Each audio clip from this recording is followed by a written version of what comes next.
অসমৰ সাহিত্য জগতলৈ আগবঢ়োৱা অৱদানৰ স্বীকৃতি স্বৰূপে বিশিষ্ট সাহিত্যিক সমাজকৰ্মী তথা ৰিপাব্লিক এনৰ মুখ্য পৰিচালন সঞ্চালিকা মৌচুমী ঘোঁৰাছোৱালৈ আগবঢ়োৱা হ'ল দিছপুৰ প্ৰেছ ক্লাবৰ 2024 বৰ্ষৰ সাহিত্য বঁটা।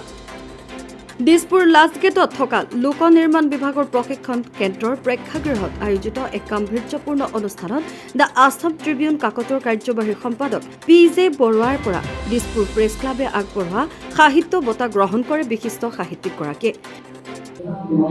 আচলতে সৰু কিছুমান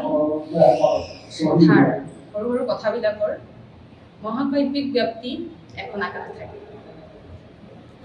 মুখৰ স্নায়ুবিক প্ৰগাঢ়তাত বাস্তৱৰ মোৰো কিছু সৰু কথা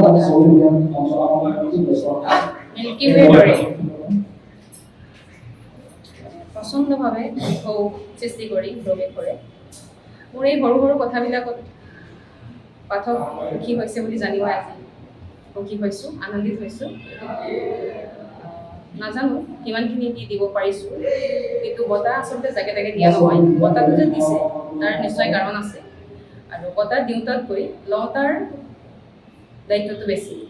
গতিকে মই বঁটাটোৰ সাৰমৰ্ম বুজিবলৈ চেষ্টা কৰিম আৰু সেই দায়িত্বটো পালন কৰিবলৈ চেষ্টা কৰিম। বৰ্তমান মোৰ সৰু কথাবিলাকে যদিও সমাজত কোনো প্ৰভাৱ বিস্তাৰ কৰা নাই, ভৱিষ্যতে মই প্ৰভাৱ বিস্তাৰ কৰিব পৰাকৈ মোৰ লেখা লিখিবলৈ যত্ন কৰিম। এই অনুষ্ঠানত বিশিষ্ট অভিনেত্ৰী প্ৰস্তুতি পৰাশৰক জীৱনজোৰা সাধনা বঁটাৰে সন্মানিত কৰা হয়। জীৱনজোৰা সাধনা বঁটা অকণমান অপ্ৰস্তুত হৈছোঁ, কাৰণ আৰু দীঘলীয়া বাৰ্তা আছেই আগত কাম কৰিবৰ কাৰণে। যি কি নহওক, প্ৰতিগৰাকী মানুহৰ কাৰণে মই ভাবোঁ যে আজিৰ সমাজখনত অনুপ্ৰেৰণা শব্দটোৰ সাংঘাতিক গুৰুত্বপূৰ্ণ এটা প্ৰভাৱ আছে। আমি অনুপ্ৰেৰণা কম পাওঁ আজিকালি, সমালোচনা বেছি পাওঁ প্ৰতিজন মানুহে, প্ৰতিখন ফিল্ডত। আৰু ইয়াত যিসকল নিৰবিচ্ছিন্নভাৱে কাম কৰি থকা সাংবাদিক মহলৰ বিশিষ্ট ব্যক্তিসকল আছে, তেওঁলোকৰ ঊৰ্ধত এই কথাষাৰ বেছি ভালকৈ কোনেও ক'ব নোৱাৰিব। কাৰণ এতিয়া এই দীঘলীয়া জীৱন পৰিক্ৰমাত প্ৰতিটো ঘাত প্ৰতিঘাত পাৰ হৈ তেওঁলোকে সমাজখনৰ কাৰণে গণতন্ত্ৰৰ চতুৰ্থ স্তম্ভ হিচাপে যি কামখিনি কৰি থাকিব লাগে, সেইখিনি কৰিবলৈ যাওঁতে যথেষ্ট ঘাত প্ৰতিঘাতৰ সন্মুখীন হ'বলগীয়া হয়। আৰু তাৰ মাজত যেতিয়া এনেধৰণৰ অনুপ্ৰেৰণা, এনেধৰণৰ সাহস দিয়া যায়, তেতিয়া সেই অনুপ্ৰেৰণা প্ৰতিগৰাকী মানুহৰ কাৰণে এটা শক্তি হৈ পৰে। গতিকে মই দিছপুৰ প্ৰেছ ক্লাবৰ সমূহ বিষয়ববীয়াসকলক, কৰ্মকৰ্তাসকলক, সদস্যসকলক মোৰ আন্তঃকৰণৰ পৰা ধন্যবাদ জ্ঞাপন কৰিছোঁ। অসমৰ বিভিন্ন ফিল্ডত কাম কৰি থকা, নিৰবিচ্ছিন্নভাৱে কাম কৰি থকা বিভিন্ন ব্যক্তিৰ লগতে আজি আমাকো নিৰ্বাচন কৰি জীৱনজোৰা সাধনা বঁটা দিছপুৰ প্ৰেছ ক্লাবে যি আগবঢ়াইছে, তাৰ কাৰণে মই অন্তঃকৰণৰ পৰা ধন্যবাদ জ্ঞাপন কৰিছোঁ তেওঁলোকক। আৰু এগৰাকী শিল্পী হিচাপে বা এই সাংস্কৃতিক জগতখনৰ লগত কাম কৰি থকা ব্যক্তি হিচাপে এনেধৰণৰ অনুপ্ৰেৰণাই আমাৰ কাৰণে খুব শক্তিকাৰক হিচাপে কাম কৰে। অনাগত সময়ত আৰু পৰিশ্ৰম কৰিবলৈ আমাক অনুপ্ৰেৰণা যোগায়। মই তেওঁলোকক ধন্যবাদ জ্ঞাপন কৰিছোঁ। আৰু বিভিন্ন ফিল্ডৰ যিসকল ব্যক্তিক তেওঁলোকে এই অনুষ্ঠানৰ যোগেদি আজি উৎসাহিত কৰিছে, তেওঁলোকলৈও মোৰ আন্তৰিক অভিনন্দন জ্ঞাপন কৰিছোঁ। এই অনুষ্ঠানত বিভিন্ন ক্ষেত্ৰৰ মুঠ 31জন ব্যক্তিলৈ বিভিন্ন শিতানৰ বঁটা আগবঢ়ায় দিছপুৰ প্ৰেছ ক্লাবে।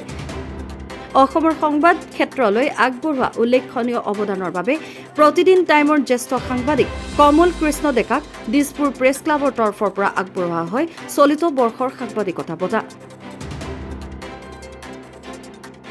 প্ৰথমতে মই দিছপুৰ প্ৰেছ ক্লাবক ধন্যবাদ জ্ঞাপন কৰিছোঁ, কাৰণ কিয় আমি গ্ৰাম্যাঞ্চলত যি সাংবাদিকতাৰ ধাৰা যি অব্যাহত ৰাখোঁ, তেওঁলোকে যে আমাক বাছনি কৰি আজি এটা সমাজৰ মাজত এটা বঁটা প্ৰদান কৰিছে, তাৰ কাৰণে প্ৰথমতে তেওঁলোকক ধন্যবাদ জ্ঞাপন কৰিছোঁ। আৰু এটা কথা ক'ব লাগিব যে ৰাইজৰ আশীষ নহ'লে একো নহয়, এই ক্ষেত্ৰখনতো তেনেকুৱাই। গতিকে ৰাইজৰ ক'ৰবাত নহয় ক'ৰবাত আমি আশীৰ্বাদ পাইছোঁ, তাৰ কাৰণে আমি আজি এনে এটা বঁটাৰ কাৰণে নিৰ্বাচিত হৈছোঁ। আৰু সেই বঁটা পাই যথেষ্ট মই সুখী।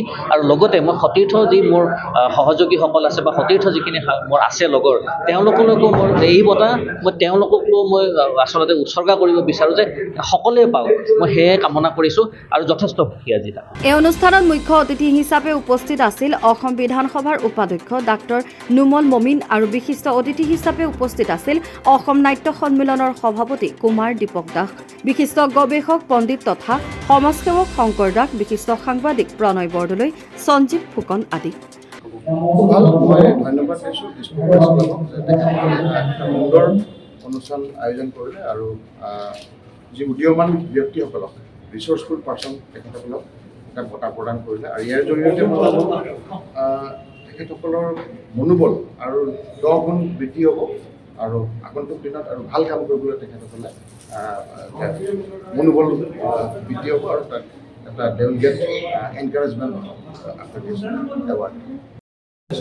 প্ৰেছ ক্লাবক বীৰ লাচিত সেনাৰ সৈনিকৰ প্ৰত্যেকজন সৈনিকৰ বংশকো ধন্যবাদ জনাইছোঁ আৰু অনাগত দিনত জাতি ৰক্ষাৰ এখন সংগ্ৰাম আৰু তীব্ৰতৰ হ'ব আৰু দিছপুৰ প্ৰেছ ক্লাবে বীৰ লাচিত সেনাৰ সৈনিক হিচাপে মোক এই বঁটাৰ বাবে যোগ্য বুলি ভবাৰ বাবে মই তেওঁলোকক ধন্যবাদ জ্ঞাপন কৰিছোঁ।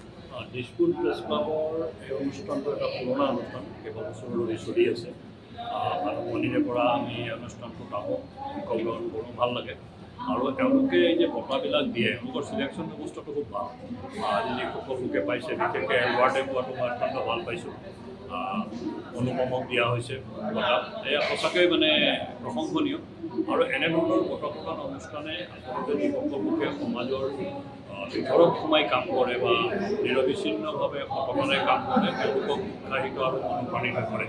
দিছপুৰ প্ৰেছ ক্লাবৰ এই গোটেই প্ৰক্ৰিয়াটোৱে অসমত যিসকল নীৰৱ সাধক আছে সংবাদ ক্ষেত্ৰতে হওক ৰাজনৈতিক ক্ষেত্ৰতে হওক সামাজিক ক্ষেত্ৰতে হওক বা অন্যান্য ক্ষেত্ৰতে হওক তেওঁলোকক উৎসাহিত কৰিব অনুপ্ৰাণিত কৰিব আৰু দিছপুৰ প্ৰেছ ক্লাবৰো যি গৰিমা সেই গৰিমাকেই আগবঢ়াই নিয়াত সহায় কৰিব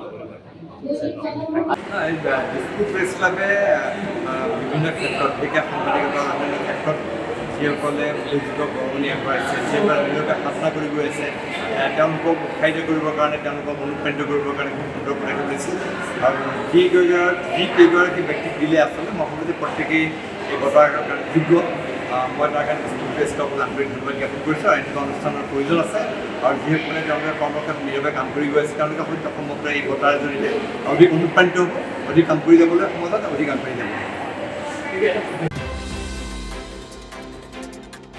ব্যুৰো ৰিপৰ্ট ৰিপাব্লিক এনি।